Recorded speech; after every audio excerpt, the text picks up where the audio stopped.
Selepas kehangatan konsert thrash metal pertama Malaysia di Stadium Negara Kuala Lumpur pada Disember 1988, berlaku satu suasana di kalangan scene underground Malaysia, yakni kemunculan banyak kumpulan-kumpulan thrash metal di sekitar Lembah Kelang. Semakin banyak gigs underground mula diadakan, khususnya di Kuala Lumpur. Jika sebelum ini kumpulan-kumpulan ekstrim metal Malaysia hanya berpeluang beraksi di pentas-pentas expo, fun fair, anjuran penganjur setempat, serta kemasukan dengan sengaja ke pertandingan-pertandingan rock demi untuk memuaskan dahaga persembahan mereka. Kini mereka dapat beraksi di pentas-pentas gigs yang pada masa itu mula menghimpunkan peminat-peminat muzik underground. Menjelang 1989 bermulanya era gigs bagi scene underground Malaysia. Banyak kumpulan-kumpulan underground yang mana pada masa itu didominasikan oleh kumpulan thrash sempat memeriahkan pentas-pentas gigs. Kebanyakannya membawa persembahan yang amat padat dan masing-masing berlumba membawa lagu-lagu yang lebih teknikal, lebih mencabar dan lebih gempak. Namun, banyak di antara kumpulan-kumpulan di zaman itu wujud di tapak persembahan sahaja dan tidak sempat untuk menerbitkan kaset sendiri. Peninggalan bersejarah mereka hanya di zin-zin purba dan saksi-saksi penonton yang wujud di zaman itu. Demi mengelakkan daripada bukti bersejarah mereka daripada hilang di telan zaman, Slot Sejarah Ekstrim Metal Malaysia akan menerbitkan siri-siri episod yang akan mengupas kisah-kisah kumpulan-kumpulan legenda tersebut. Terus ikuti channel YouTube Daing Hasri untuk ikuti episod-episod menarik ini. Pastikan lu orang subscribe ke channel ini. Langganan lu orang akan membantu mempertabatkan kembali zaman kegemilangan metal dan rock negara kita.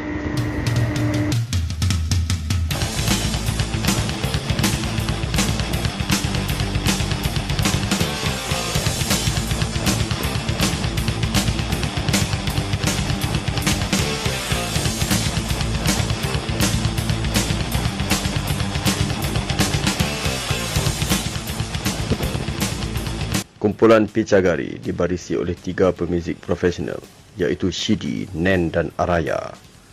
Mereka pada masa itu sangat dihormati di kalangan peminat muzik underground kerana persembahan mereka yang cukup padat. Diasaskan pada tahun 1989 oleh Shidi yang merupakan bekas gitaris kumpulan thrash metal pelopor Kuala Lumpur, iaitu Punisher. Beliau kemudian disertai oleh Nen, seorang pemain drum berkaliber yang pernah menjadi sessionis drummer kepada kumpulan heavy metal Melayu, iaitu Belantara, dan posisi bass pula diisi oleh Din Klasik. Din Klasik tidak lama bersama mereka, lalu mereka disertai pula oleh seorang anak muda bernama Araya yang merupakan sahabat mereka sejak dari Alostar.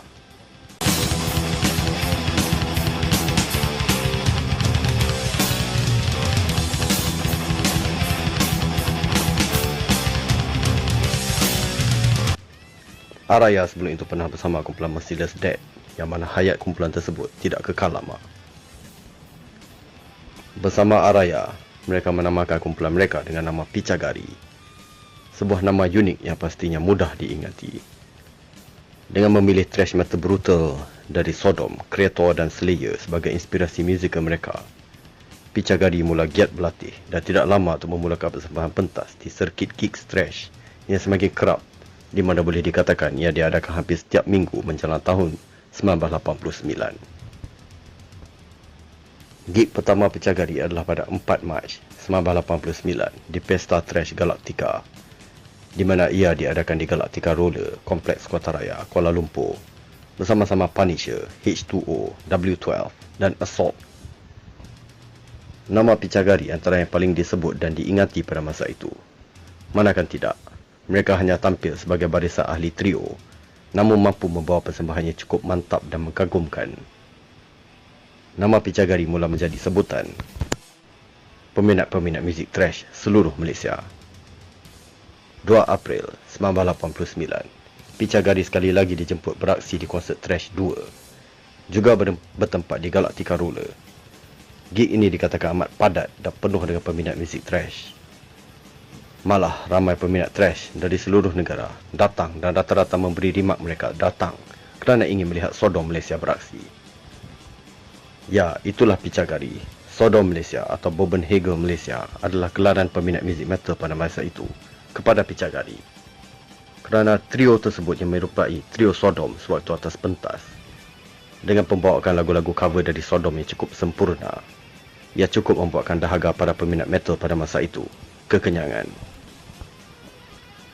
Jika penonton-penonton perasan, sewaktu 1989, Belum wujud lagi sebarang flyers dengan lukisan-lukisan menarik untuk memberitahu bahawa adanya gig. Tetapi promosi-promosi ini kerap muncul di akhbar-akhbar tempatan pada masa itu yang mempromosikan gig atau show muzik metal dan rock di seluruh Malaysia. Melalui promosi-promosi di akhbar-akhbar inilah yang membawa pengetahuan kepada mat-mat trash di seluruh negara untuk hadir ke gigs-gigs hebat pada zaman itu.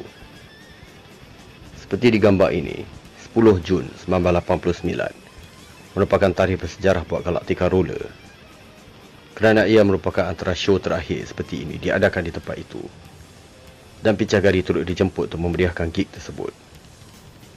Betapa meriahnya gig di zaman itu, kebiasaannya ia berlangsung hingga ke subuh. Begitulah betapa berbezanya suasana gig di zaman itu dengan sekarang. Selepas terkuburnya Galactica Roller, Pichagari juga turut beraksi di beberapa pentas-pentas persembahan, antaranya di Paradise Club dan di Funfair serta Tapak Expo seluruh Lembah Kelang. Dalam waktu yang sama, trio ini mula mengarang lagu-lagu ciptaan sendiri. Antara lagu terawal mereka adalah lagu thrash ala Germanic, iaitu Operation Piggy Bank.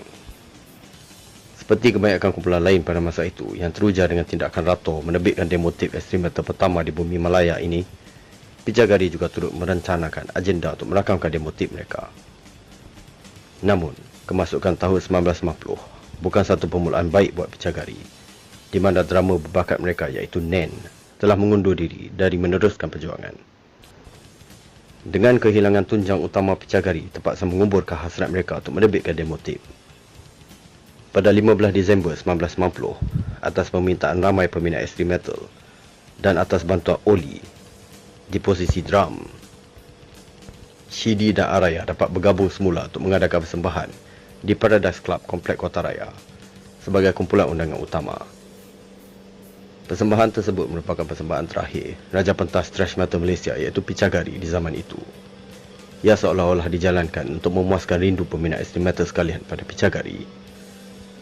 Pichagari berpecah dan ahli-ahlinya membawa haluan masing-masing. Seperti mana kebanyakan kumpulan-kumpulan ekstrim metal Malaysia awal di era 80-an tidak sempat meninggalkan sebarang legasi yakni demo tape mereka.